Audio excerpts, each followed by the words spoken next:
I would now like to turn the mic over to Chloe Zagrodsky from the University of Chicago to present the Joseph Story Award.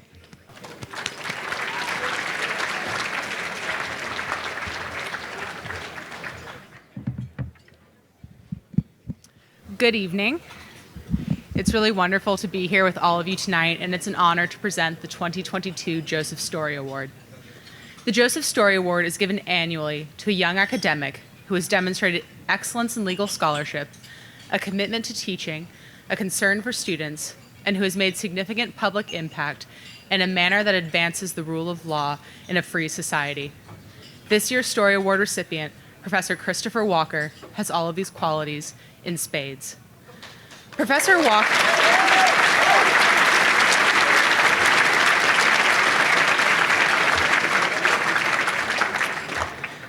Walker's administrative law scholarship has extraordinary depth and breadth.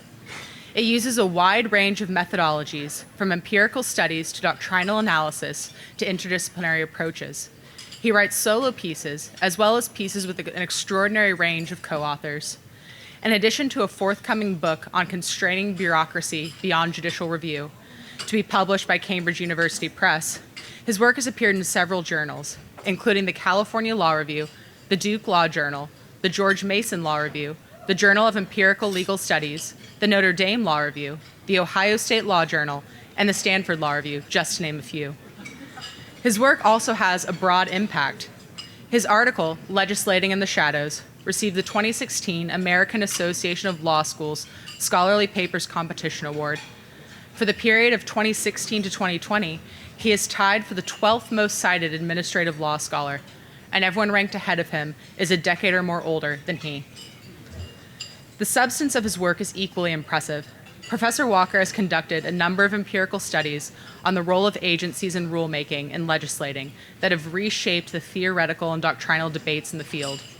His co-authored work on judicial deference doctrines has shed important empirical light on the role of deference doctrines in constraining agencies and judges. His latest work charting the new world of agency adjudication has been relied on and cited by the U.S. Supreme Court, lower courts, Congress, and agencies, in addition to legal scholars. A general theme of his research is that the field of administrative law fixates too much on courts.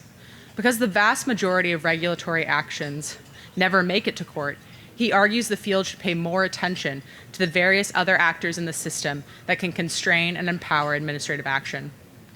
Professor Walker's leadership extends outside of his writing. In 2014, he helped the Yale Journal on Regulation launch the Notice and Comment blog, which since its launch has published nearly 3,000 posts, received more than 200,000 unique visitors per year, and has introduced so many new voices and ideas to the field of administrative law and regulatory practice. He also serves as the co-editor of Jotwell's Administrative Law section, which reviews the best scholarship in the field each year. And he helped launch the Administrative Law New Scholarship Roundtable, where emerging scholars can present their research and receive feedback from more senior academics. Last year, he chaired the American Bar Association's section of Administrative Law and Regulatory Practice, an organization of thousands of administrative law scholars, practitioners, and agency lawyers. Professor Walker also seeks to advance the rule of law and serve the public. In 2017, for instance, he took a leave of absence to work for Senator Orrin Hatch on the Senate Judiciary Committee for now Justice Gorsuch's confirmation hearing. Shortly thereafter, Senator Rob Portman appointed Professor Walker to chair the Ohio Senators' Bipartisan Judiciary Advisory Committee to help fill federal district court vacancies in Ohio. During his service, 10 district court judges were appointed based on the commission's recommendations. Finally, since 2016, Professor Walker has served as one of 40 appointed public members of the Administrative Conference of the United States, a federal agency that conducts research and makes recommendations to improve the federal administrative state. In addition to his scholarly achievements in leadership, Professor Walker is beloved by his students. Since 2013, he has served as the faculty advisor for the Ohio State University's Federalist Society chapter, a vibrant chapter that received the James Madison Chapter Year of the Year Award in 2017. He also directs Ohio State's Washington, D.C. summer program, in which he has placed more than 150 students in internships in D.C. Professor Walker truly cares about student learning in class, and students laud his ability to balance doctrinal learning with Socratic debate. Students describe Professor Walker as spectacular, extremely dedicated, deeply engaging, and the best prepared professor that I have had in my entire academic career. As one of them summed it up, Professor Walker is more than any professor I've ever had, wants his students to succeed. As lawyers, as advocates, as lifelong learners, and most importantly, as people. He devotes the majority of his time to the cause of helping his students in and out of the classroom, from the moment he meets them until long after they graduate. He is a terrific professor and an even better person. I am honored to present the 2022 Joseph Story Award to Professor Christopher Walker.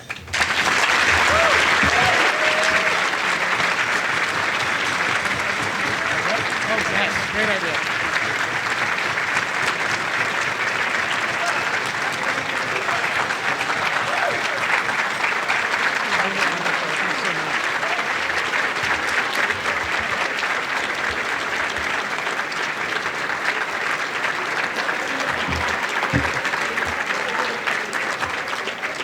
Wow, that was amazing. Thank you, Chloe, for those remarks. And I want to thank my parents that are here.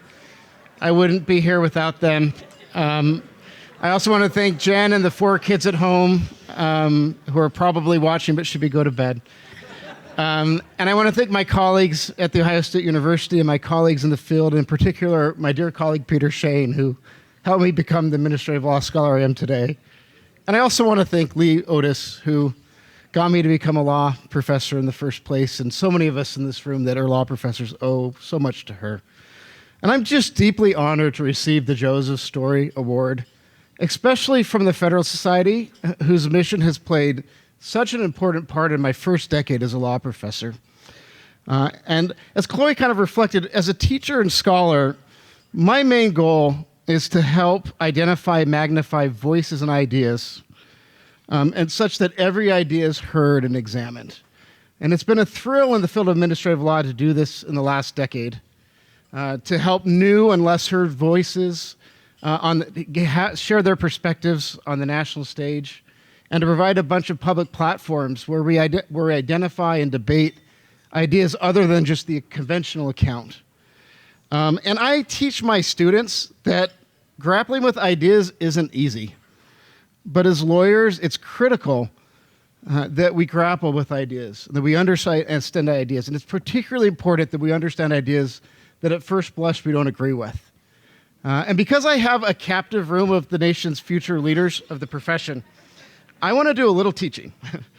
And I want to say that, unfortunately, when we're learning ideas, our minds don't work perfectly. And I want to talk about one lesson I learned when I was in law school in a negotiations class, and that's about the fundamental attribution error. And to give you a sense of the concept of the fundamental attribution error is that we tend to overemphasize the internal characteristics of an individual, their integrity, their motives, and their aptitude, when trying to understand their behavior. And we tend to underemphasize, if not completely ignore, the external factors that may better explain their behavior. Let me give you one example that happened recently. We had a level 3 snow emergency in Columbus last month, and my kids and I were outside shoveling the driveway, and we watched as a car came sliding down our hilly road. And my initial reaction was like, wow, how careless and reckless that neighbor is to be driving when it's so dangerous outside. And then I watched her pull into her driveway, and I realized who she was. And I realized that she was coming back from working the graveyard shift as an emergency room doctor at our local hospital. And at that point, I realized that she had made the choice. She knew the storm was coming. And she made the choice to go out in that storm in order to do her job and save lives. In other words, when someone's behavior offends us, our fundamental attribution error is that we are quick to attribute more culpability or incompetence to them. And we are slow to realize there may be external factors at play that may better explain why they're acting the way they are. Now, for those who've taken negotiations, you hopefully know this principle. This processing error leads us to act in ways that frustrate our underlying goal because we make the people the problem instead of trying to understand the underlying problem. Because we have misidentified, or at least under-identified, the causes of that problem, we often fail to understand or see the full range of solutions. In the context of understanding ideas, this processing error leads us to attack the person or the straw man of the argument, instead of seeking to understand the best version of the argument being made. It severely limits our ability to objectively examine and explore ideas with which we don't agree or that we don't fully understand. It inhibits the search for truth and understanding. I have to say, over the last decade as a law professor, I've seen this processing error do serious damage in the classroom, in the legal academy, and of course in the real world. And although this error may happen even with among our most familiar relationships, probably comes as no surprise that it happens more with people we don't know as well. And it turns out with COVID and social media, there's a lot of people that we interact with every day that we've never met in person, including some people that we only know 280 characters about. Now, fortunately, one of the noblest virtues of the legal profession is that lawyers can develop a unique ability to understand the world and the people in it. After all, we represent people from all walks of life, often during their most difficult times. We are forced to walk in their shoes, to understand their deepest challenges, and to represent their interests. We develop the analytic skills to present any argument in its best light. And this is what it's so wonderful to be a lawyer.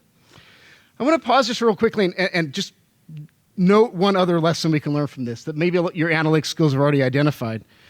And that's when we're making an argument that goes against the grain, we must keep the fundamental attribution error in mind. If we give reasons for others to take offense, they likely won't be able to process our argument. Or as my mom taught me growing up, it is difficult to open the mind when someone's heart is closed. Because lawyers are among the best equipped to combat this fundamental attribution error, let me suggest that we must also help others overcome it, to encourage others to grapple with ideas they don't understand, and to resist the urge to assume the worst in people. This often involves replacing knee-jerk judgments with an open mind.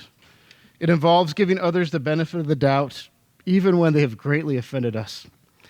And to me, this is the essence of the Federalist Society's mission at its finest. It encourages us to focus on understanding and examining arguments in their best light, even when they're unartfully explained or advanced by someone who offends us. And I hope that as we leave this National Student Symposium tonight, I'll conclude on this note, I hope that we'll each commit to model the Federalist Society's mission in this event, both in our careers and our personal lives. And so thank you so much for this award.